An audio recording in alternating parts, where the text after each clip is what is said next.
Hey, good morning, everybody. All right, so this is my first live. So, welcome to my live. I'm happy that, hold on, something's coming up here. Let me take this off my screen. I'm happy that you guys are all with me this morning. Hey, you're alive. So, today's a great day. Simple. Okay, let me jump right into it. Yesterday's video, I guess, flustered some feathers. So I just want to clear up some stuff from yesterday. When I spoke about loss of people, I don't want people to feel that I belittled grief in any kind of shape, way, or form. Okay? All right. Sorry, there was something popping up here. Okay. Because grief is real and loss is real for people. And even when you're shedding your old self, you have to grieve your old self. Okay? It's a part of the process. So just for clarity, I had to touch base with that this morning. All right. Now, there's some things that I want to touch base on personally, but I've been asked a couple of questions. Let me get it clear why I want questions to keep coming in. I want to know what people want to talk about. I don't want to just talk for the sake of talking. I don't like to just talk just to talk. I mean what I say, and I say what I mean all the time. Because I have to be true to what my heart tells me. And I know it's hard for people to hear. But that's not me, and that's not my responsibility to my higher self. So, anyway, I'm going to get on with it. There's been questions that I was asked, and I want to address those first before I start addressing some things that I want to talk about this morning. Good morning, though. Great morning, actually. All right. So, these are some things, some questions that I have been asked that I'm going to address, okay? So, Tobi, why do you call it embracing the roller coaster of life? Well, because when you use an analogy to kind of have an awareness that you're going to have ups and you're going to have downs. You can't stay on your highs forever. And you won't stay on your lows forever. So with this awareness, I like to look at it as an adventure. I like to see it as, there's going to be highs and lows. Definitely. So I like to relate it to the roller coaster of life. That's all. And it's easier for me to get through it, actually, to embrace the ride. How have I healed myself in the past? Okay. Wow. Okay, I've been through a lot of trauma in my life. So, that question leaves an open ballpark because there's healing on many different levels that has to be addressed there. But how did I heal myself from what? From trauma? I had to knowingly embrace the fact that unless I went back and healed myself of my trauma, that I would never get past the trauma.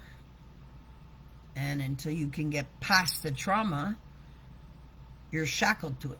Simple. Because that's a part of your being that's screaming for help. And your subconscious mind is going to protect you from those traumas until you're ready, or until your soul feels ready that you can handle healing those traumas. So if you remain in a state of survival all the time, well then, yeah, it's very seldom that you're going to actually embrace trying to heal your trauma, because you're living in that state of trauma. So I had to allow myself to look at my life and look at the trauma, and I had to, because your body doesn't know whether you're actually living something or if it's just a memory in your mind, because thoughts produce feelings. So I had to knowingly allow myself to accept those things that have happened, first of all, not being in denial about it, saying, oh, no, that didn't happen, whatever, I can get over it. No, I had to go and I had to really look at it for what it was. And not just the things that I did that were traumatic in my life, but everything that had been inflicted on me in my life by others that I had no control of because I was a very small being. And as I grew, there was more and more trauma added to the barrel of trauma. So I had to go back and I had to relive those traumas within myself and rewrite the script in my own mind so that it was no longer traumatizing, that part of me was okay, because that part of me was still traumatized by it, by those thoughts, by those memories, by those inflictions of my life. So I had to go back and allow my body to physically, I had to let my brain think about them. And I had to allow the physiological effect of them. So but knowing that that was going to happen to me. So knowing that my heart was going to start pounding, knowing that I was going to feel intense emotions, knowing that I was going to be out of sorts and feel that trauma, I'm going to say, okay, for that moment.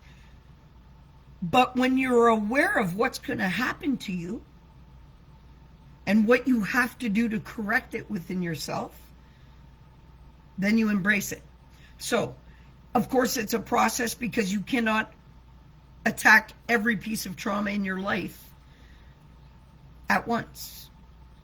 And you have to allow yourself bounce back time. But the refractory period, you've got to allow it to be shorter every time you do it. And every time you practice this. Okay, so let me go back into this before I get ahead of myself. Okay, so after I allow my body to feel the trauma and I allow my physical changes to happen, I have to be greater than that. Knowing, but you have to gear yourself up for it. You have to be expectant of it and you have to know what you're up against. So when you do, that's when you have to harness that part of yourself and say, wow, because you're going to feel the emotions of it. It's normal. And your body is going to release all kinds of things to balance yourself back out. Now, if you feed into the state of trauma, you're going to amplify that. But you don't want to do that. You want to allow it to be what it is within your being for what it is. And you have to look at it. And you have to allow it.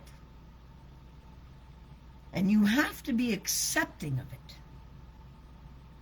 And once you've done that, then you have to embrace that part of you and show yourself the love that you needed and that you didn't get during that trauma. Now that is how I've been able to free myself of trauma. Listen, at the end of the day, all of our experiences that we've lived, all the memories of what's happened to us, the details of it are not there because of how our subconscious work stores things. What is imprinted on us is how that made us feel. So if you rewrite the script within your subconscious mind and your storage bank of what these memories are, then they don't affect you the same way that they did. So that's how I did that, okay, for trauma. How have I healed myself physically? I refused amputation of my foot. I refused amputation of my hand, which I could see bone in both parts. I've had holes all over my body. I have been told many times that I was going to die by doctors. I have been told that I'm a medical anomaly. But I'm not. I am just a spiritual energy that is having a human experience. And it's part of my purpose to show the world that, hey, don't always believe what you've been taught to believe. Yeah, I was totally septic in ICU. My kidneys had failed. My microbiologist had told me, because at the time I was a drug addict and that my chances for survival were none, that a kidney transplant would never be an option for me, because there were many other people that were in line for that needed it more than I did. And my liver was failing, and they were doing ultrasounds on my heart, and I was told I had 16 hours to live. Now, in that moment, I had to analyze my life, and I had to say, okay, am I giving into this? Is this what I want for myself? And as I watched my family come and see me to say their goodbyes, I tapped into their energies, and I drew from the love of my family, because I'm an empath. And I can take on the emotions of others. So I tapped into energies and the love of my mother. And I made things happen. It took me a month to get out of intensive care. But this was 5 years ago. I've already been granted... Look at that. I've been granted more time, and I made my body work. So that's a different level of healing. I had 16 hours to live. My kidneys had stopped producing urine. And I was told that there's no way that I'd ever get a kidney transplant, and that I would have to be on dialysis for the rest of my life should I ever even survive. I requested that I go home to die. Just as I had wanted before arriving at the hospital that day. My microbiologist stood there beside me and told me, Tobi, you're not leaving here. The only way you're leaving here is in a body bag. And what I said was, oh, that's what you think. So anything is possible. I am no different than anybody on this planet. I have the same soul governing my existence as your soul governing your existence, and we're all tapped into the same flow of infinite possibilities and capacities and healing should we choose to tap into it. So that's that. Now that I've addressed that, look, I'm still here. Yeah, my body isn't what I want it to be today, but that doesn't mean it can't be what I want it to be for the future. It's simple choices. Yes, it's who I identify with. And the rotten choices that I've made that have pushed me to this part of my life. But also, too, I realize now the reason why I got sick is because of my own negative thoughts, which produce feelings within my body. Hold on, there's something here. Okay. And also, to the absorption of negativity that I allowed into my life. But that's a topic of its own for another morning. Okay, so that's 2 questions I've answered. So that's how I healed myself, is tapping into love, tapping into what I was made of, and accepting and allowing and showing myself the love that I needed to, yes, visualize healthy kidneys to produce urine.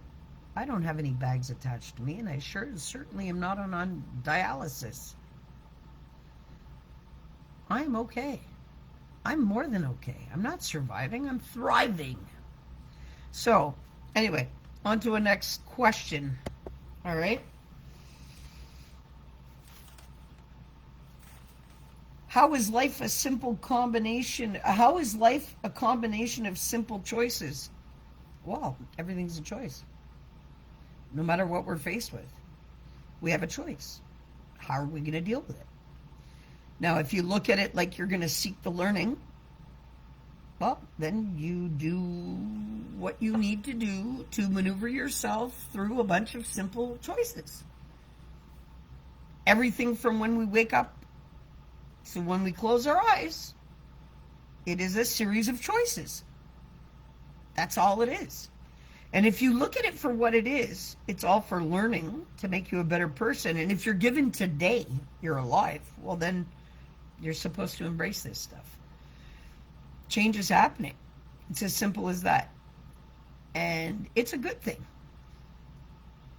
It's a good thing. So, yeah, it's all choices. You choose whether you're going to put good thoughts into your head. You choose whether you're going to seek learning in the situations that you're faced with. You choose whether you're going to work with your flow of your truest nature, or you're going to stay in a constricted state, in negativity, in fear. These are all choices. We choose whatever we want to create. People think, oh, it's happening and it's our circumstances, but no. Every simple choice that you've made in your life has gotten you to where you are today. Just like this morning's choice for me to show up, not just for myself, but for everybody who needed to hear some of this stuff. And I think that the questions are important because what one person asks is what 100 people are thinking but are too scared to ask. So that's why I'm answering the questions. But choices, yeah. You choose whether you're going to remain in a grateful state or if you're going to look at it like, oh, shit, what a shitty day, it's raining. Or you're going to look at it from, hey, it's an amazing day. The rain is going to clean up all of this pollen. It's going to be a great cleanup. We need it. The water, hey, it's a choice. Everything is a choice. All right? And you got to make the right choices for you, for self-love. But if you choose lovingly for you, then it ripples into everything else that you do. So it is a combination of a bunch of simple choices. I like to keep things simple. So why complicate it? If you understand that that is all it is, then it's really not a big deal. Embrace it as an adventure to explore yourself, your options, the infinite possibilities that are available to you. Number one, to be whoever you want to be, because that choice is yours. You're not locked into anybody's opinions or judgments of yourself unless you give that permission. We all have the choice of getting up in the morning and creating the life that we want to live, instead of being in survival of the life we thought or think that we're shackled to. That too is a choice. Okay? I was asked, Tobi, what do you think about doing inner work? What do you think about what your journey's been? Okay, here's some honesty for you this morning. It has been grueling. It has been hard. There is nothing harder than having to look at your life and break it down into fragments to really understand who you are and why you operate the way you do. It's not easy. And when you start opening boxes that you've kept hidden away for so long from a different perspective than when you're living it, with different intentions, it's freeing, but it's hard. It's not easy because a lot of people, we get distracted Instead of doing inner work, there's 1,000 other things that people would rather be doing. And yeah, the couple of first stages, it's hard. You feel like you're going crazy. Nobody understands you. Nobody understands why you're starting to look and feel and think the way you do, why you're speaking certain things, why the change is too abrupt for them. Listen, my drastic changes, whether I've been on a spiritual journey or not, the real big change for me was 15 months ago when I started writing my books. And the only reason why I wrote my books was because I had to say, I came to an enlightenment and I met my higher self and I connected to Source, to the all-knowing, that before I connected to Source, I demanded answers from the universe. I had gotten to a point where I'd been meditating, and I've always tried to be a positive person, and I've always been a positive influence on people, and I've always tried to be there for people. No matter how hard my life has been, I understand suffering to its totality, so that's why I try to make people's life better. I don't want anybody to suffer. But yeah, what we don't realize is that we're suffering in our own minds first. It's hard. So what happened to me is this. I demanded answers from the universe as I grew and grew more connected to the understanding of my power and to this connection that I do have to Source. Well, then I became very aware through my own self-awareness that I had limiting self-beliefs and blockages that I had placed there. Certain beliefs that I would never be good enough, that only this kind of connection happens with gurus and masters and people that have, don't swear, don't smoke, don't drink, don't live like.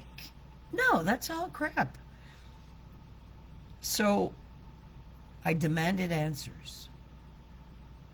I set frequencies in my environment. I cleaned out a lot of the energies in my place.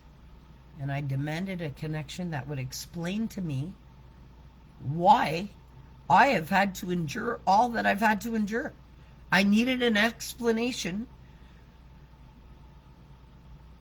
Let me be honest. With all of my health problems that I've been going through, I came to a point in my life that I was like, look, if you don't give me some solid, concrete answers to work with, I'm checking out. I started investigating soul swapping. I started investigating all kinds of things that I could do to check out of my human experience without really checking out. Now that's bad. Anybody who gets to that point in their mind, feeling like it's just not worth it anymore, after all of the healing and overcoming, hey, I made my kidneys start working again. And I could no longer be grateful for life. That's huge. Now, when I connected to Source, it was very clear. And I got scared. That was my initial response of it all, of that whole experience, was I got scared. But the love that greeted me and enveloped me and comforted me and reassured me that there's no fear within love. To let go of the fear and surrender to the love. And all my answers are there. So when I did, it was like time, space, everything collapsed. I was no longer Tobi. I was no longer Tobi Staples, who had lived that trauma. That was the first time in my life that I felt loved down to my core. Every cell of my being, every particle of my being felt it. I needed understanding. Now, once the person that I am with the learning that I love to acquire, I asked while I was there, and I wanted to engage with Source as much as I could while I was there. So I asked, well, so why have I had to, like, okay, I understand I'm an empath, but why am I an empath? And why am I a light worker? And why have I had to live everything that I've had to live? And it was explained to me that my soul engaged in a huge responsibility and a huge soul contract and a mission to come to this planet to bring the most love and light as humanly possible as a being could, to assist with the shift. And just that type of energy that I bring assists with the vibrational raising of the energy collectively on this planet. My energy's huge. It always has been. I've always been too much for people. I always say the things that rattle people's core. I always say the things that make people think, but that's who I'm meant to be. But I never understood that. So, why was I meant to be an empath? Because it gives me a huge gift. It gives me an ability to actually feel what others are feeling so that I can assist them with their own healing. I can't heal you, but I can show you how to heal yourself, because I've had to learn how to heal myself. See, it's all a part of a journey. Everything in my life that has happened to me has been key understanding in order for me to turn around now to the world and help whoever needs it. There's not one situation that I haven't had to endure, pretty much. Well, no, I wouldn't say that. Wouldn't say that. That is of my own personal perspective, so I retract that. But anyway, I have a lot of learning left. I don't know it all. Anyway, okay, I just lost my train of thought, so it's time to move on. Anyway, inner work, it's grueling, it's nitty gritty. What I was telling you, because Source is directing me back to it, is that I was meant to be an empath because I have a gift of understanding what others feel. In order for me to understand what others feel, this is one of my greatest gifts. So I can give people what they need. I've always been a positive change in this world. I've affected many, many lives. Thousands of people's lives already. Yeah, I've done a lot of mean things to myself during my experience, but I will no longer embrace that because I understand my purpose. Being a light worker now is another part of my mission. Now, being an empath assists in my light working mission because I can feel people and because I can embody what they're feeling, to have an awareness of what they need. And that is to assist me to be able to infuse love and light into the darkness of what they're living. Because I am a light worker and I'm supposed to lighten the situation. And yes, I'm a disruptor. And it's not always easy what I say, but it's because it's for your greater good. And I can't promise I'll tell you what you want to hear. But many, many, many people have come back to me and said, Tobi, I really didn't like what you told me at such and such a time, or and the way you told me put me to tears. But I needed to hear that, and it changed my life for the better. And that's what it's about. So don't get into the emotion of whatever, because you got to understand, are you receiving of what I'm saying from an openness and a willingness that you have to change? Or are you hearing me from a resistant state going, she's whacked? That's on you too, and that's a choice. Anyway, okay, next question.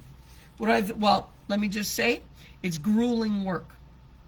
And that's what it comes back down to. My journey is different from you, but I'm here to make a difference. I don't want to be on here too long. I've already taken up a half an hour of your time, but there's another question that was asked to me as well that I'd like to touch base on.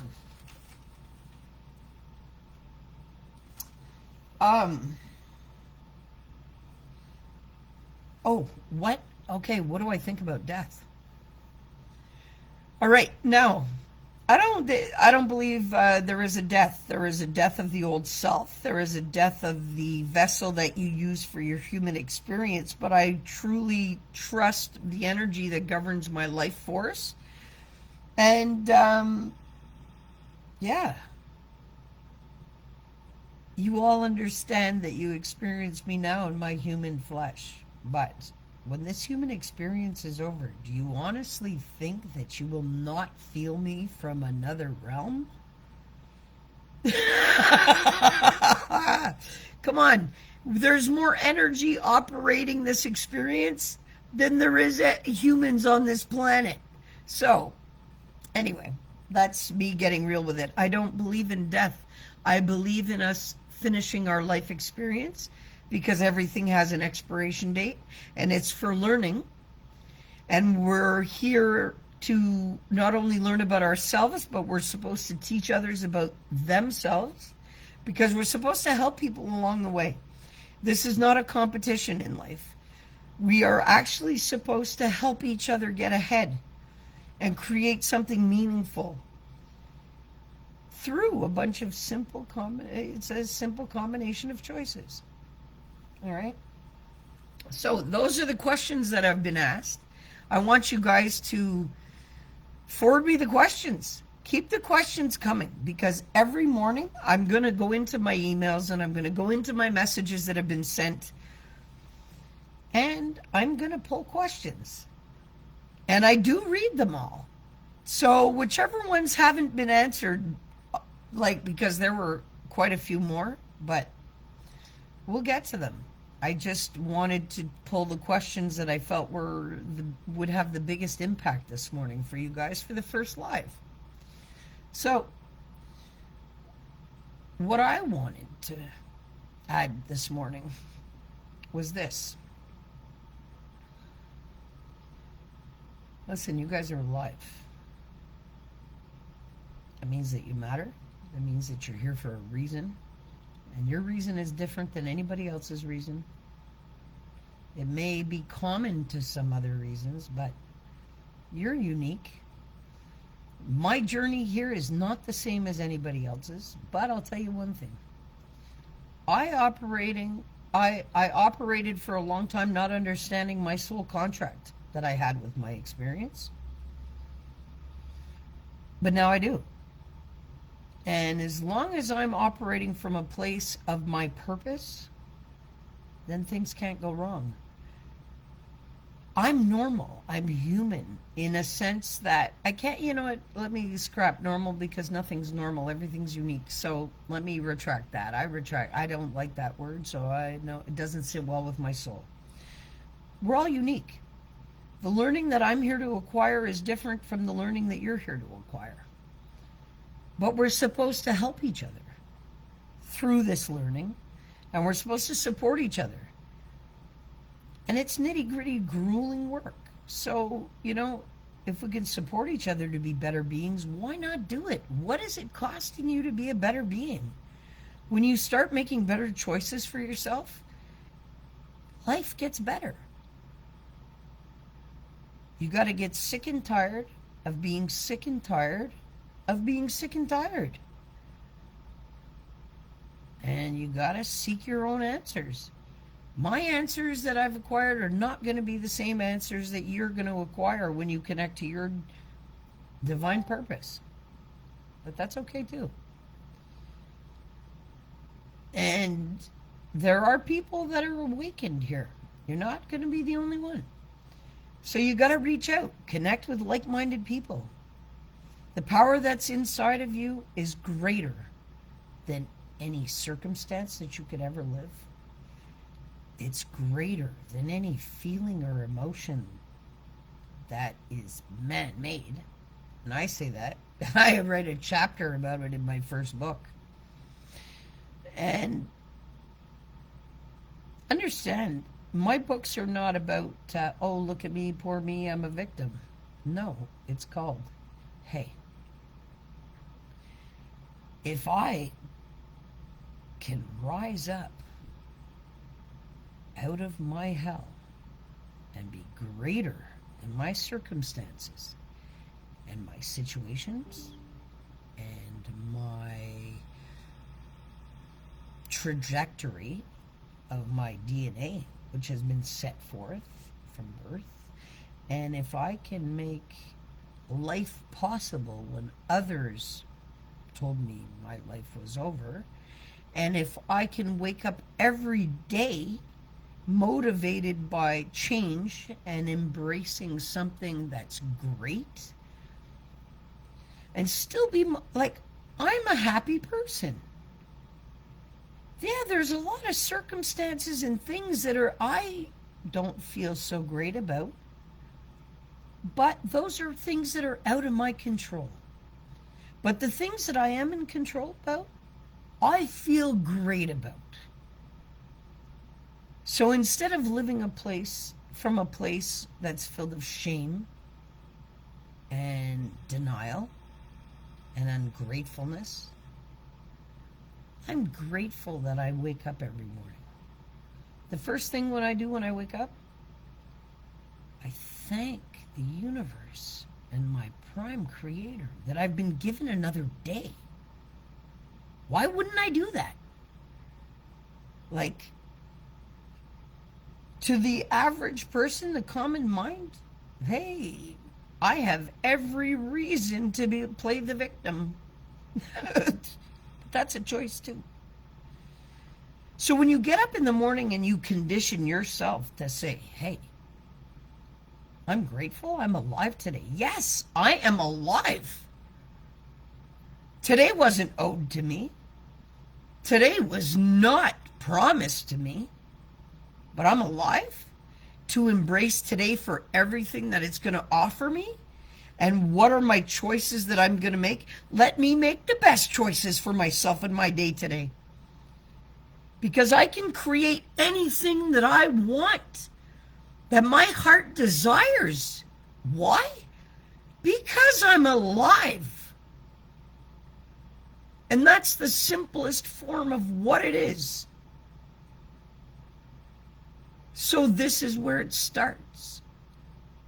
So from that point where I realize, yes, I have been given another day, how could I not jump forward out of my bed and embrace every moment and every minute as if it could possibly be my last day?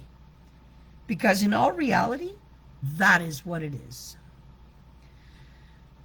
So that's where you gotta set your vibration. So this is what happens with the norm, the common mind. You wake up, you go, first of all. Now that ungratefulness for being alive, well, then you start feeling aches and pains, and what starts coming to mind? All of your shitty life and your shitty problems, because you've set a shitty vibe, so that's what's happening. And your day becomes shit. So, that is a choice too. So where you should really focus, because what you don't understand is your initial setting of your vibration when you wake up, the minute you open your eyes, is so important, because that is where your power goes. That is where your focus goes. Do you know that when you open your eyes initially, if you really notice what you're noticing, you wake up in a state of creation. You can make anything manifest from that state. So, the most powerful frequency to create from is gratitude. So the trick is, when you open your eyes, be grateful that you're alive, first and foremost. That's going to set a vibration that things around you are going to change. And actually, no, I retract that too, because it's not people, circumstances, or situations that change. What changes is how you view things. And we're supposed to be grateful for everything because everything is learning. And there is no good or bad in this lifetime at all. Because that's just your own opinion of what it is to you.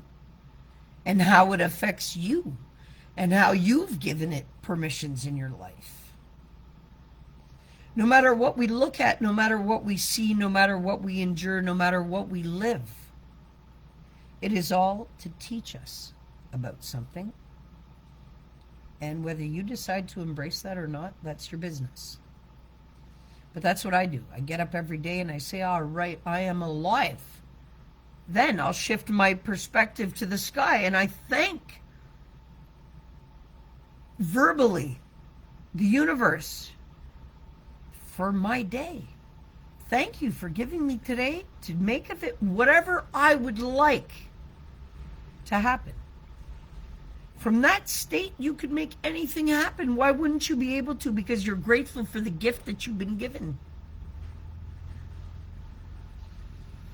Don't judge your gift of life. Embrace it. Create from it. Anyway, tomorrow morning, 7 o'clock live.